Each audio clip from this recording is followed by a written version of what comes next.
Hello students, the next topic we are discussing is HTML syntax. Under that, the first subtopic is elements and attributes. So we know what are HTML elements, the one which are having angular brackets.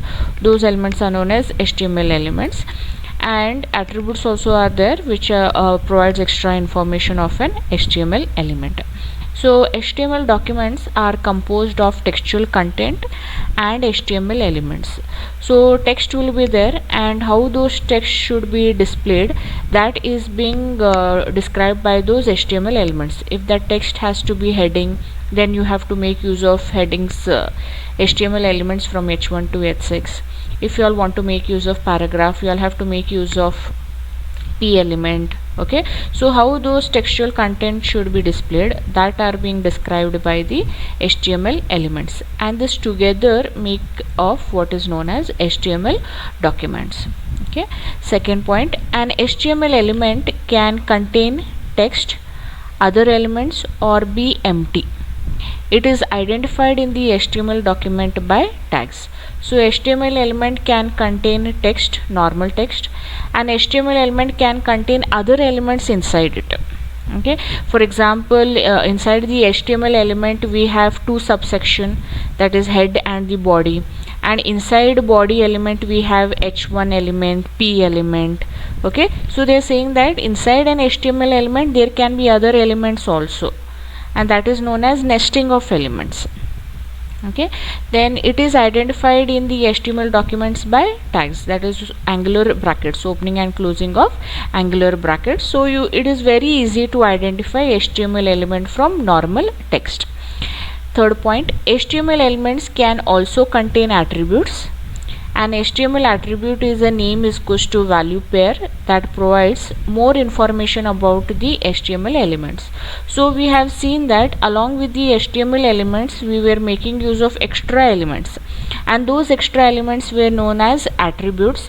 For example, we were making use of src attribute, then we had href attribute, alt, width, height. Okay, so these all attributes have to be used with HTML elements, and those attributes provide extra information about those elements. And there is a syntax for writing that attribute. That syntax is name is equals to value, and value has to be written in double quotes. The last point says that in XHTML, attribute values has to be enclosed in quotes. In HTML5, the quotes are optional. So XHTML, we know it is a very stricter version of HTML, and here compulsorily they require that the attribute values has to be in double quotes. But HTML5 which is there, it is lenient in that it says that the quotes are optional. But a good practice is that whenever you are making use of value, we usually put double quotes.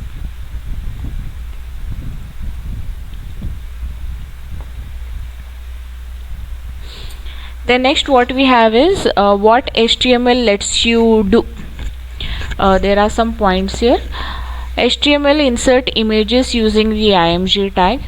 So this we have seen, img tag we have seen, which will help us to insert or embed images into our HTML document.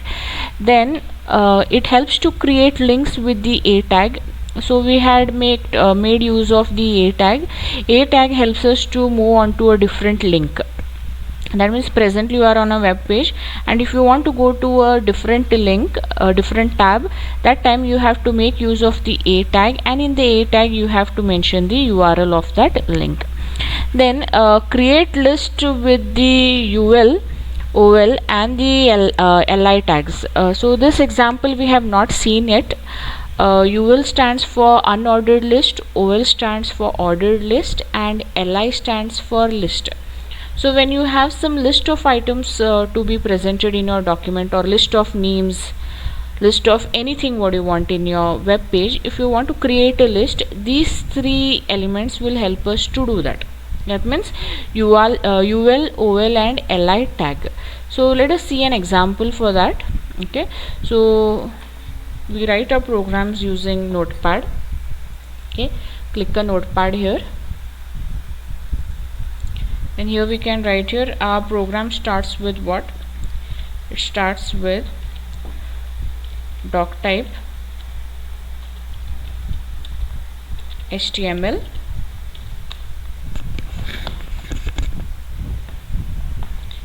the next line we have is HTML, then we have body part is the one where we have elements get displayed. Then you can write some heading here, use of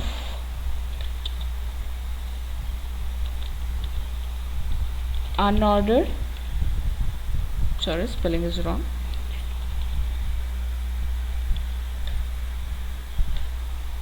comma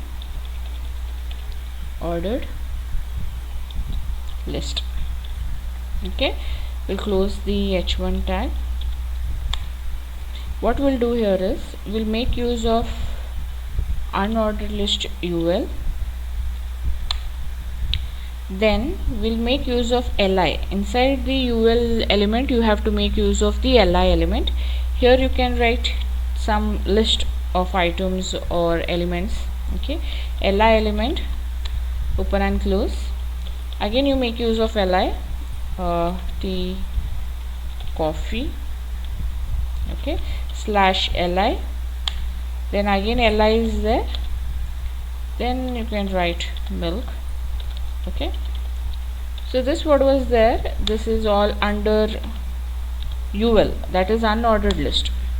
Okay, the same you can make use of, the same content you can make use of, but instead of UL you write down OL.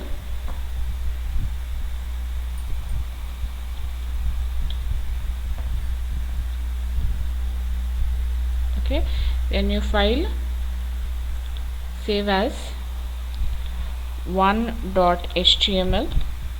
okay, save this, then you go to the where you have stored it folder, double click on it.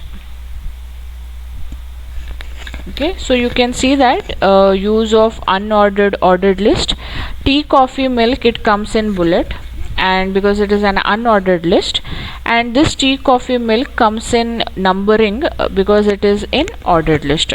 So this is the use of UL tag, and this is the use of OL tag. Okay, here we have not completed the program, but also it has executed it, because this is not a very strict version of HTML. Okay, so but also for programming sake, we'll just close this, we'll close the body tag, and then we'll close the HTML tag. Okay, save. Then if you want, it doesn't make any much difference. Okay, the output is already there. So this is how the unordered and the ordered list gets executed. Okay, so the next which is there, HTML creates heading with the h1, h2 and h6 tags, which this we have already discussed, and define metadata with the meta tag.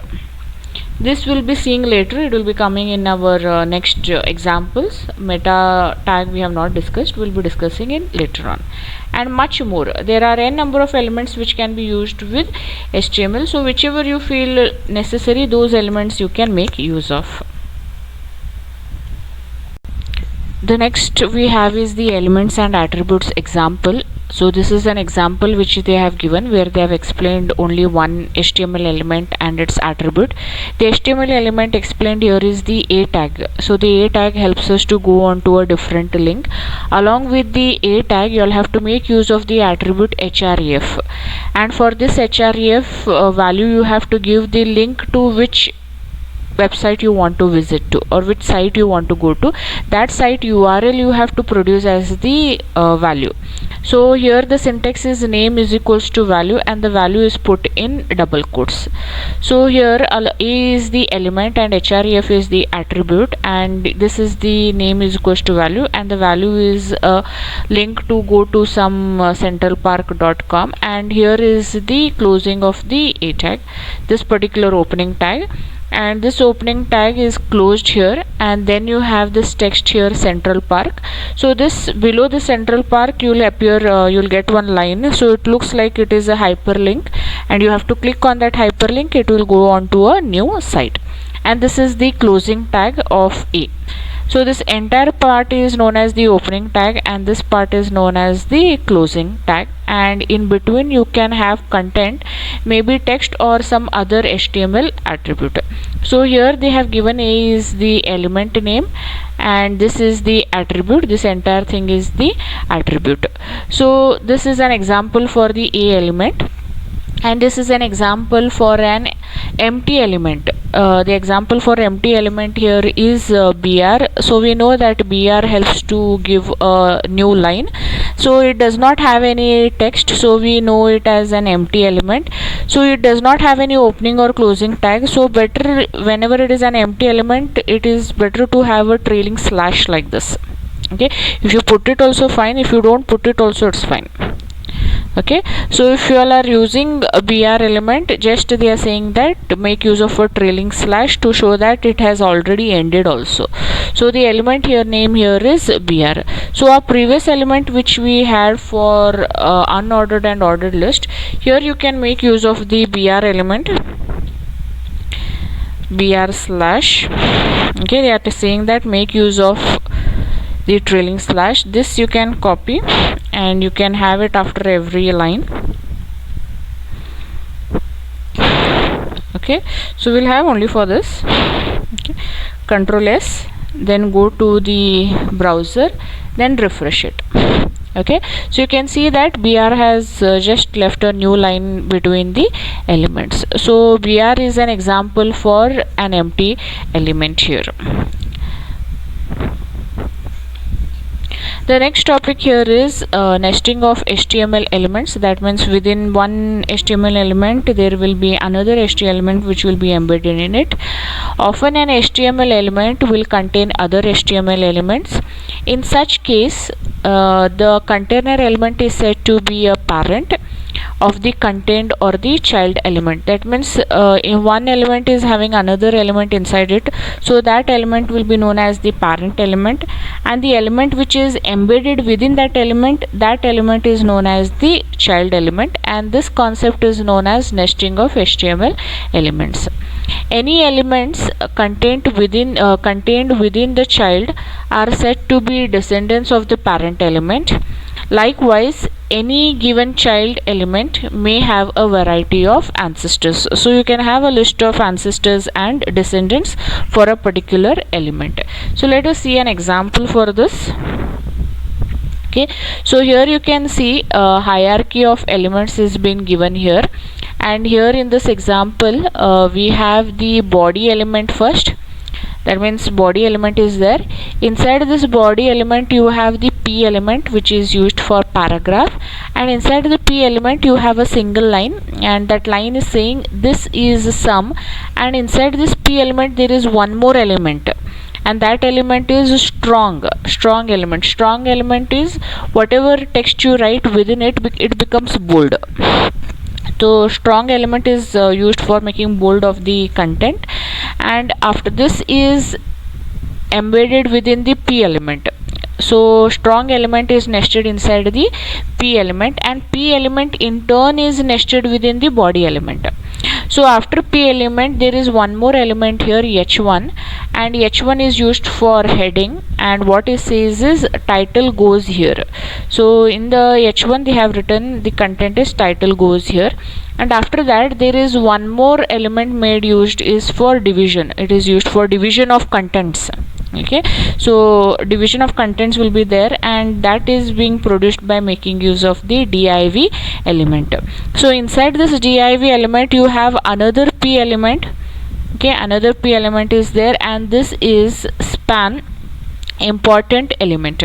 Okay, so the span element will be seeing it later. So this span element which is there, it is enclosed within another element known as the P element, that is used for paragraph, and div, the division element, is enclosed closed here, and this div element is enclosed within the body element.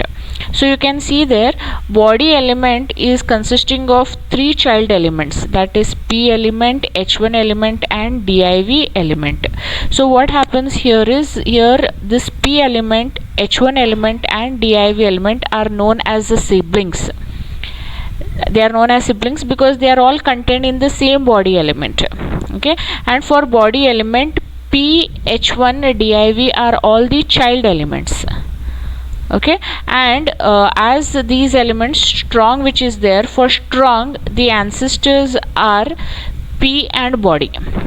Okay, so for strong the ancestors are P and body, and for body P, strong and any element below it are known as the descendants. Okay, that means div is here. Under div you have one more element known as P, and under P you have another element known as span.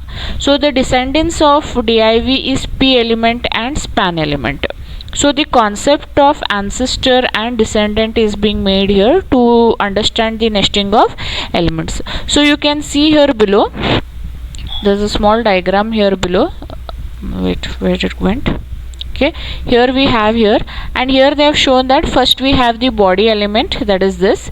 Inside the body element you have three more elements, P element, H1 element and div, that is P, H1 and div, and these three are the siblings to each other and they become the children of the body element. Okay, inside the P element you have strong, and inside the div element again you have P and again you have span. So what happens here is, for P and span, div and body becomes the ancestors. Okay, and for body P element, strong element, they become the descendants. Okay, so this is known as nesting of elements. This is the continuation of nesting of HTML elements. So they're saying that in order to properly construct a hierarchy of elements, your browser expects each HTML nested element to be properly nested. Okay, if you are nesting also too many HTML elements, see that you have to properly construct a hierarchy of elements. That is, a child's ending tag must occur before its parent's ending tag. We'll see this example here. Here you all are making use of H1 tag, and inside this H1 tag you have written the text share your, and inside this H1 element you are making use of another element here, strong element, and then you are writing travels. So what happens to this travels text is that only this part will become bold. That means this will display share your travels text heading, it will display, but in that also this will be displayed in terms of bold. So what happens here is, the strong element which is there, it is enclosed within another element known as H1. So this is nesting of HTML elements. So the strong element becomes the child element of H1 and H1 becomes the parent element of strong. So whenever you all are making use of nesting of HTML elements, see that the child closing tag, that is the ending tag, must occur before its parent's ending tag. Okay, that means the child's element should get enclosed first and then you have to close the parent's end tag. Okay, so this is known as correct nesting. Here you have an example of incorrect nesting. So what is happening here is, same, they are making use of head1 H1, then share your strong element is being used, travels is there, but prior to strong element getting closed, they have closed the H1 element. So the H1 element, which is a parent element, is getting closed prior to the child element. So this is known as incorrect nesting. So if you all are making use of nesting of HTML elements, see that you take care of such statements where you have to close the child elements prior to the parents elements.